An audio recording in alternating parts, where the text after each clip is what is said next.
सरकार जो और सबसे पहला जो मेरी पातशाही बख्शी पुत्र फतेह बुलंद करिए इतिहास है तकना जी वाहिगुरू जी का खालसा वाहिगुरू जी की फतेह। मेरी तो कोशिश होती है कि ਜਿਹੜੇ ਬੁਲਾਰੇ ਸਾਡੇ ਕੋਲ ਦੂਰੋਂ ਆਏ ਨੇ ਉਹਨਾਂ ਨੂੰ ਟਾਈਮ ਜ਼ਰੂਰ ਦਿੱਤਾ ਜਾਵੇ ਕਿ ਮੈਂ ਤਾਂ ਤੁਹਾਡੇ ਵਿੱਚ ਹੀ ਪਹਿਲੇ ਦਿਨ ਤੋਂ ਬੈਠਾ ਹੈ। ਸੋ ਅਸੀਂ ਵੱਧ ਤੋਂ ਵੱਧ ਬਾਹਰ ਵਾਲੇ ਬੁਲਾਰਿਆਂ ਨੂੰ ਟਾਈਮ ਦੇਈਏ ਕਿ ਉਹਨਾਂ ਦੀ ਵੱਧ ਤੋਂ ਵੱਧ ਜਿਹੜੀ ਹਾਜ਼ਰੀ ਉਹ ਲੱਗ ਸਕੇ। ਦੂਸਰੀ ਗੱਲ ਹੈ ਕਿ ਜਿਹੜੀ ਸਭ ਤੋਂ ਅਹਿਮ ਗੱਲ ਹੈ ਕਿ ਅਸੀਂ ਇਸ ਮੋਰਚੇ ਦੇ ਵਿੱਚ ਸੜਕ ਤੇ ਜਿੱਥੇ ਬੈਠੇ ਹਾਂ ਉੱਥੇ ਨਾਲ ਨਾਲ ਅੰਤਰਰਾਸ਼ਟਰੀ ਪੱਧਰ ਦੇ ਉੱਪਰ ਜਿਹੜੇ ਵਰਤਾਰੇ ਵਾਪਰ ਰਹੇ ਨੇ ਉਹਨਾਂ ਦੇ ਪ੍ਰਤੀ ਆਪਣੀ ਨੀਤੀ ਅਸੀਂ ਕਿਵੇਂ ਤਿਆਰ ਕਰਨੀ ਹੈ। ਗਣਤੰਤਰਤਾ ਦਿਵਸ 26 ਜਨਵਰੀ ਨੂੰ ਮਨਾਇਆ ਜਾਂਦਾ ਹੈ ਤੇ ਇਸ ਵਾਰੀ 26 ਜਨਵਰੀ ਨੂੰ ਇੰਗਲੈਂਡ ਦਾ ਬਰਤਾਨੀਆ ਦਾ ਜਿਹੜਾ ਪ੍ਰਧਾਨ ਮੰਤਰੀ ਹੈ ਬੋਰਿਸ ਜੌਨਸਨ ਜਿਹੜਾ ਉਸ ਦੇਸ਼ ਦੇ ਵਿੱਚ ਆ ਰਿਹਾ ਹੈ। ਹੁਣ ਉੱਥੇ ਸਾਡੇ ਵਾਸਤੇ ਇਹ ਇੱਕ ਬਹੁਤ ਵੱਡੀ ਚੁਣੌਤੀ ਹੈ ਕਿ ਅਸੀਂ ਇਹ ਸਾਰੇ ਵਰਤਾਰੇ ਨੂੰ ਕਿਸ ਰੂਪ ਦੇ ਵਿੱਚ ਵੇਖਣਾ ਹੈ। ਪਹਿਲੀ ਗੱਲ ਤੇ ਇਹ ਹੈ ਕਿ ਬੇਸ਼ੱਕ ਬੁਲਾਰੇ ਕਈ ਵੀ ਸਿਰਫ ਆਪਣਾ ਗਾਣਾ ਸੁਣਨ ਵਾਸਤੇ ਹੁੰਦੇ ਨੇ ਮਾਫ ਕਰਨਾ ਗੁੱਸਾ ਨਾ ਕਰਨਾ ਮੰਨਿਓ ਕਈ ਵੀਰਾਂ ਦੇ ਬੱਚਿਆਂ ਬਰਬਾਦ ਕਰਨ ਲਈ ਆ ਜਾਂਦੇ ਨੇ। ਦੇਸ਼ ਦੇ ਉੱਪਰੋਂ ਇਹ ਸਟੇਜ ਇੱਕ ਅੰਤਰਰਾਸ਼ਟਰੀ ਮੰਚ ਹੈ ਇਹਦੇ ਉੱਪਰੋਂ ਉਸ ਪੱਧਰ ਦੀ ਹੀ ਗੱਲ ਕੀਤੀ ਜਾਵੇ ਜਿਹਦੇ ਨਾਲ ਸਰਕਾਰ ਦੀਆਂ ਤੇ ਬਾਹਰੀ ਸਰਕਾਰਾਂ ਦੀਆਂ ਜਿਹੜੀਆਂ ਨੇ ਉਹ ਕਿਸੇ ਨਾ ਕਿਸੇ ਰੂਪ ਦੇ ਵਿੱਚ ਅਸੀਂ ਉਹਨਾਂ ਨੂੰ ਕੇਂਦਰਿਤ ਕਰ ਸਕੀਏ ਉਹਨਾਂ ਨੂੰ ਨਿਸ਼ਾਨਾ ਬਣਾ ਸਕੀਏ। ਹੁਣ ਸਾਡੇ ਸਾਹਮਣੇ ਚੁਣੌਤੀ ਬਹੁਤ ਵੱਡੀ ਹੈ। ਅਸੀਂ ਜਦੋਂ ਇੰਗਲੈਂਡ ਦੀਆਂ ਸਿੱਖ ਜਥੇਬੰਦੀਆਂ ਦੇ ਨਾਲ ਸੰਪਰਕ ਕੀਤਾ ਤਾਂ ਉੱਥੇ ਦੋ ਤਰ੍ਹਾਂ ਦੇ ਪੱਖ ਚੱਲ ਰਹੇ ਨੇ। ਪਹਿਲੇ ਪੱਖ ਤਾਂ ਇਹ ਚੱਲ ਰਹੇ ਨੇ ਕਿ ਜੇਕਰ ਇੰਗਲੈਂਡ ਦਾ ਪ੍ਰਧਾਨ ਮੰਤਰੀ ਆਉਂਦਾ ਹੈ 26 ਜਨਵਰੀ ਨੂੰ ਤੇ ਸਾਡਾ ਇਹ ਸੰਘਰਸ਼ ਜਿਹੜਾ ਇਸੇ ਰੂਪ ਦੇ ਵਿੱਚ 26 ਜਨਵਰੀ ਤੱਕ ਲਗਾਤਾਰ ਜਾਰੀ ਰਹਿੰਦਾ ਹੈ ਤਾਂ ਮਾਫ ਕਰਨਾ ਕਿ ਦੁਨੀਆ ਦੇ ਮੀਡੀਆ ਨੂੰ ਇਹ ਨਹੀਂ ਪਤਾ ਕਿ ਇਸ ਦੇਸ਼ ਦੀ ਰਾਜਧਾਨੀ ਦੇ ਬਾਹਰ ਸਾਰੇ ਕਿਸਾਨ ਜਿਹੜੇ ਨੇ ਸੜਕਾਂ ਤੇ ਬੈਠੇ ਹੋਏ ਨੇ ਦੋ ਤਰ੍ਹਾਂ ਦੇ ਰੂਪ ਜਿਹੜੇ ਨੇ ਪੇਸ਼ ਕੀਤੇ ਜਾਣਗੇ। ਜਿਹੜੀ RSS ਜਿਹੜੀ ਸੰਘ ਹੈ ਉਹਦੀਆਂ ਜਿੱਥੇ ਬਾਕੀ ਹੋਰ ਜੱਦੀਆਂ ਨੇ ਉੱਥੇ ਉਹਨਾਂ ਦੀਆਂ ਜਥੇਬੰਦੀਆਂ ਹੈ ਅਖਿਲ ਭਾਰਤੀ ਮਜ਼ਦੂਰ ਕਿਸਾਨ ਸੰਘ। ਇਹ ਉਹ ਕਿਸਾਨ ਸੰਘ ਹੈ ਜਿਹਦੀਆਂ ਫੋਟੋਆਂ ਤੁਸੀਂ ਮੀਡੀਆ ਦੇ ਵਿੱਚ ਅਖਬਾਰਾਂ ਦੇ ਵਿੱਚ ਵੇਖਦੇ ਹੋ ਜਿਹੜਾ ਮੋਦੀ ਦੇ ਵੱਲੋਂ ਪੇਸ਼ ਕੀਤੇ ਗਏ ਜਾਂ ਲਾਗੂ ਕੀਤੇ ਗਏ ਇਹਨਾਂ ਕਾਨੂੰਨਾਂ ਦੇ ਹੱਕ ਦੇ ਵਿੱਚ ਬੋਲਦਾ ਤੇ ਇਹਨਾਂ ਦੀ ਸ਼ਲਾਘਾ ਕਰਦਾ। ਤੁਸੀਂ ਰੋਜ਼ ਅਖਬਾਰਾਂ 'ਚ ਵੇਖਦੇ ਹੋ ਅਖਬਾਰਾਂ ਦੇ ਵਿੱਚ ਇਹ ਗੱਲ ਆਉਂਦੀ ਹੈ ਕਿ ਕਿਸਾਨ ਜਥੇਬੰਦੀਆਂ ਦਾ ਕਾਨੂੰਨਾਂ ਦੇ ਹੱਕ ਵਿੱਚ ਨੇ। ਉਹ ਉਹੀ ਜਥੇਬੰਦੀਆਂ ਨੇ ਜੋ RSS ਦੀਆਂ ਮੈਂਬਰ ਨੇ।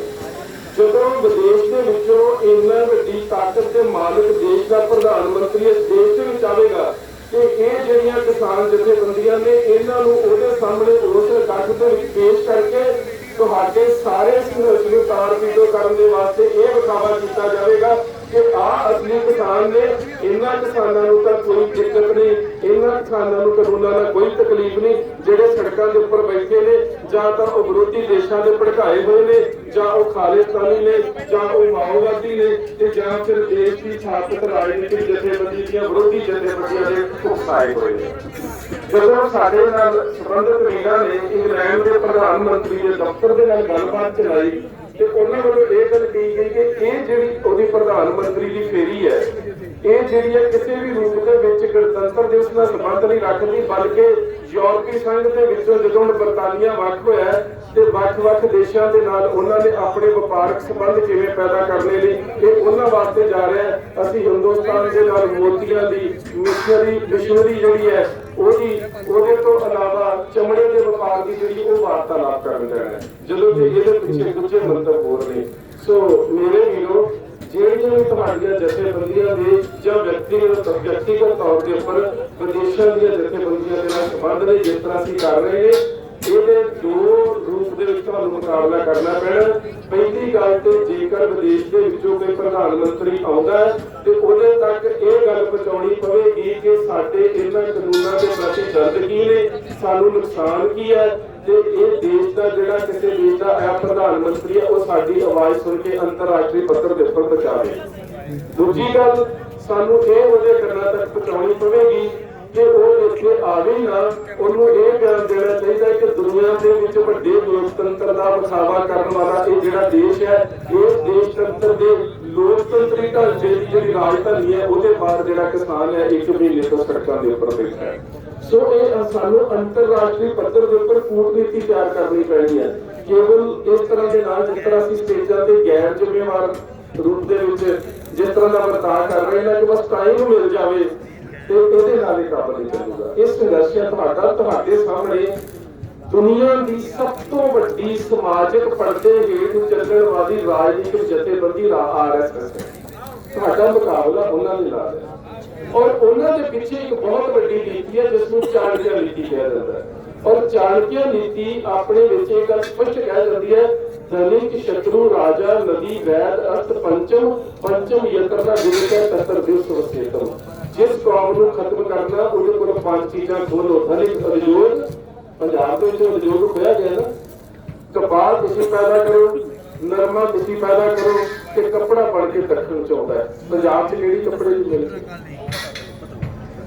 दुध तुसीं पैदा करो, दुध के प्रोडक्ट जिहड़े ने दक्षिण चों बन के आउंदे। धनिक शत्रु फौज च भर्ती आ हुण गल चली सी, मैं तुहाडे सामने भी कर देना चाहुंदा। सरकार इस इकट्ठ के उपर सैनिक या अर्ध सैनिक कार्रवाई इस करके भी नहीं करना चाहती कि तुहाडे बच्चे फौज के विच ही ने, जे किसान सड़क से बैठा के जवान बार्डर के उपर बैठा है।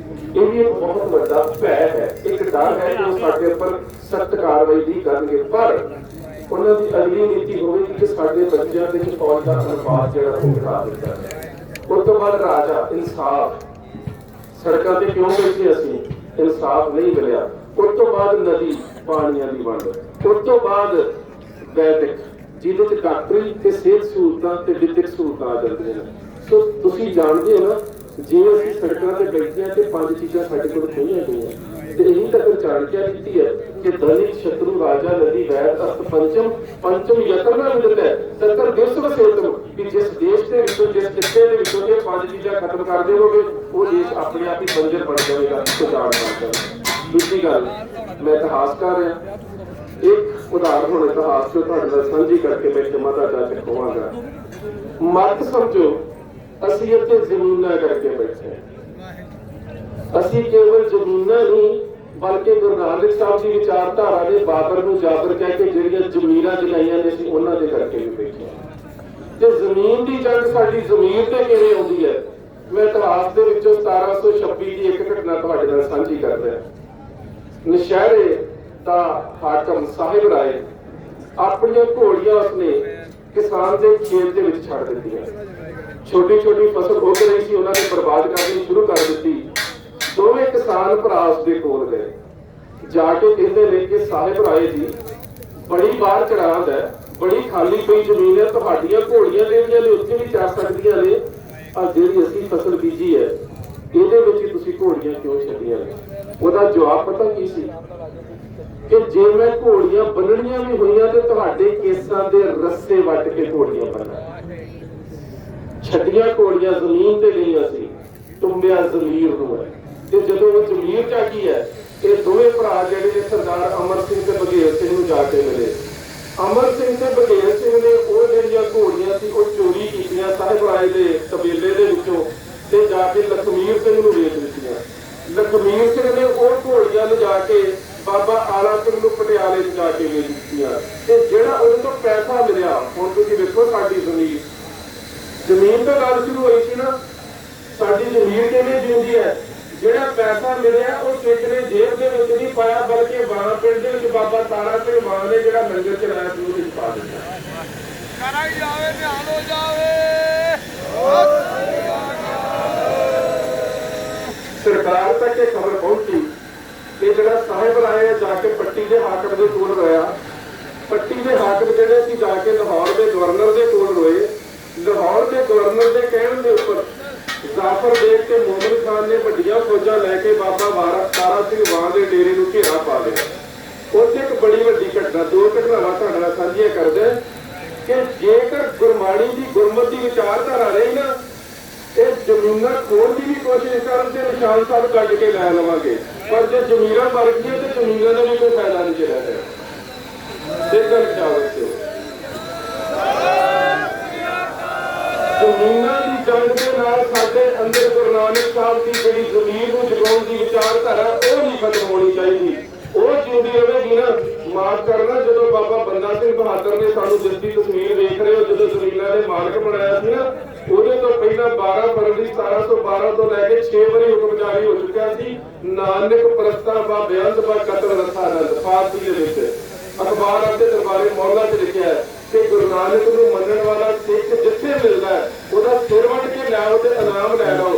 ਜ਼ਮੀਨਾਂ ਜਾਗਦੀਆਂ ਸੀ, ਜ਼ਮੀਨਾਂ ਜਾਗਦੀਆਂ ਸੀ, ਜ਼ਮੀਨਾਂ ਜਾਗਦੀਆਂ ਸੀ। ਅਸੀਂ ਸਿਰ ਵੱਢੇ ਵੀ ਗਏ, ਸਾਡਾ ਕਤਲੇਆਮ ਵੀ ਹੋਇਆ, ਪਰ ਫਿਰ ਵੀ ਅਸੀਂ ਉਸ ਮੁਲਕ ਦੇ ਮਾਲਕ ਬਣੇ ਜਿੱਥੇ ਬਾਬਾ ਬੰਦਾ ਸਿੰਘ ਬਹਾਦਰ ਤੇ ਗੁਰੂ ਨਾਨਕ ਸਾਹਿਬ ਤੇ ਗੁਰੂ ਗੋਬਿੰਦ ਸਿੰਘ ਦੇ ਨਾਮ ਦਾ ਸਿੱਕਾ ਜਾਰੀ ਕੀਤਾ। ਉਹ ਜਾਗਦੀਆਂ ਜ਼ਮੀਨਾਂ ਰਹਿਣਗੀਆਂ ਨਾ, ਜ਼ਮੀਨਾਂ ਅਸੀਂ ਲੈ ਲਵਾਂਗੇ ਕਿਸੇ ਨੂੰ ਟੱਕਰ ਨਹੀਂ ਦਿੰਦੇ, ਪਰ ਵੇਖਿਓ ਕਿਤੇ ਸਾਡੇ ਅੰਦਰੋਂ ਗੁਰਮਤਿ ਦੀ ਵਿਚਾਰਧਾਰਾ ਦੇ ਨਾਲ ਜ਼ਮੀਰ ਨਾ ਮਰ ਜਾਵੇ, ਜ਼ਮੀਨਾਂ ਨਹੀਂ ਅਸੀਂ ਜਾਣ ਦਿੰਦੇ। ਅਗਲੀ ਗੱਲ, ਬਾਬਾ ਤਾਰਾ ਸਿੰਘ ਦੇ ਡੇਰੇ ਨੂੰ ਜਦੋਂ ਘੇਰਾ ਪਾ ਲਿਆ ਤੇ ਦੋ ਭਰਾ ਰੂੜੀ ਸੁੱਟਣ ਆਏ ਨੇ ਗੱਡੇ ਦੇ ਉੱਪਰ, ਕਈਆਂ ਦੇ ਨਾਲ ਰੂੜੀ ਲਾਉਣ ਲੱਗੇ ਤੇ ਖਬਰ ਮਿਲ ਗਈ ਕਿ ਬਾਬੇ ਤਾਰਾ ਸਿੰਘ ਵਾਂ ਦੇ ਡੇਰੇ ਨੂੰ ਘੇਰਾ ਪਾ ਲਿਆ।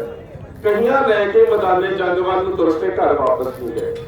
ਤੇ ਜਦੋਂ ਰਾਤ ਘੇਰਾ ਪਿਆ ਰਿਹਾ, ਸਵੇਰੇ ਜਿਹੜਾ ਸਰਦਾਰ ਬਘੇਲ ਸਿੰਘ ਹੈ ਜਦੋਂ ਜੰਗਲ ਪਾਣੀ ਵਾਸਤੇ ਆਇਆ, ਹੱਥ ਦੇ ਵਿੱਚ ਗੜਵਾ ਤੇ ਬਰਛਾ ਸੀ, ਉਹਨੇ ਵੇਖਿਆ ਕਿ ਆਲੇ ਦੁਆਲੇ ਫੌਜ ਦਾ ਘੇਰਾ ਪੈ ਗਿਆ। ਪਹਿਲਾਂ ਸੋਚਿਆ ਕਿ ਜਾ ਕੇ ਬਾਬਾ ਤਾਰਾ ਸਿੰਘ ਵਾਂ ਨੂੰ ਖਬਰ ਦੇਵਾਂ ਕਿ ਘੇਰਾ ਪੈ ਗਿਆ, ਤੇ ਫਿਰ ਪਤਾ ਕੀ ਕਹਿੰਦਾ ਹੈ, ਗੱਲ ਜ਼ਮੀਨ ਦੀ ਸੀ, ਜ਼ਮੀਰ ਜਾਗੀ ਕਿੱਥੇ ਜਾ ਕੇ। ਕਹਿੰਦਾ ਬਘੇਲ ਸਿਆ, ਜੇ ਤੂੰ ਹੁਣ ਵਾਪਸ ਖਬਰ ਦੇਣ ਗਿਆ ਤੇ ਆਹ ਜਿਹੜੀ 5000 ਫੌਜ ਬੈਠੀ ਕਿਤੇ ਇਹ ਨਾ ਸਮਝੇ ਸਿੱਖ ਡਰ ਕੇ ਭੱਜ ਗਿਆ।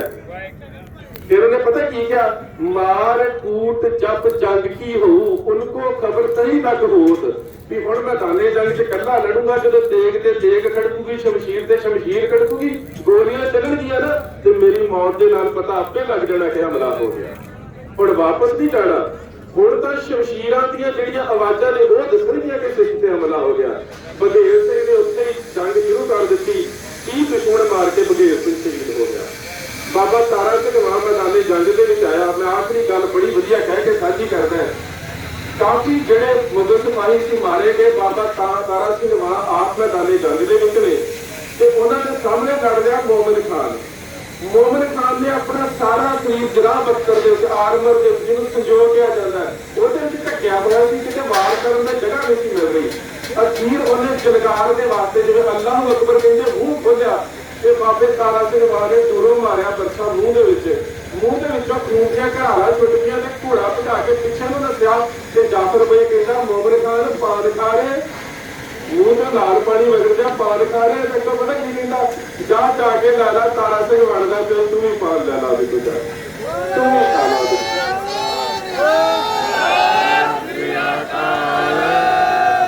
ਮੇਰੇ ਵੀਰੋ, ਜਿੱਥੇ ਅਸੀਂ ਅੰਤਰਰਾਸ਼ਟਰੀ ਪੱਧਰ ਦੇ ਉੱਪਰ ਇਹਨਾਂ ਕੂਟਨੀਤੀਆਂ ਦੇ ਵੱਲ ਧਿਆਨ ਦੇਣਾ, ਉੱਥੇ ਅਸੀਂ ਆਪਣੀ ਏਕਤਾ ਨੂੰ ਨਹੀਂ ਖਿੰਡਣ ਦੇਣਾ, ਸਾਡੀ ਏਕਤਾ ਦੇ ਵਿੱਚ ਬਲ ਹੈ।